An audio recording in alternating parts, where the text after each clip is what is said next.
एक वक्त की बात है, एक छोटे से गांव में बालाज नाम का एक गरीब मगर ईमानदार लड़का रहता था। वो रोज जंगल से लकड़ियां काट कर बाजार में बेचता और अपने बूढ़े वालिदैन का ख्याल रखता था। एक दिन वो जंगल में लकड़ियां काट रहा था कि अचानक उसकी कुल्हाड़ी दरिया में गिर गई। बालाज बहुत परेशान हुआ, क्योंकि वही उसकी रोजी का वाहिद जरिया थी। वो दरिया किनारे बैठकर दुआ करने लगा। उसी वक्त पानी में से एक फरिश्ता नमूदार हुआ। फरिश्ते ने पूछा, बेटा क्यों परेशान हो? बालाजी ने सारी बात बताई। फरिश्ते ने पानी में गोता लगाया और सोने की कुल्हाड़ी निकाल कर कहा, क्या ये तुम्हारी है? बालाजी ने फौरन कहा, नहीं, मेरी कुल्हाड़ी लोहे की थी। फिर फरिश्ता चांदी की कुल्हाड़ी लाया, मगर बालाजी ने फिर इनकार किया।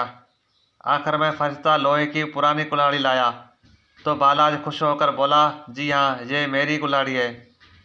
बालाजी की ईमानदारी देखकर फरिश्ता बहुत खुश हुआ और उसे तीनों कुल्हाड़ियाँ इनाम में दे दी। दोस्तों, आज की कहानी आपको कैसे लगी? मुझे कमेंट सेक्शन में इसकी राय ज़रूर दीजिए और मेरे हौसला अफजाई के लिए चैनल को लाइक और सब्सक्राइब करें।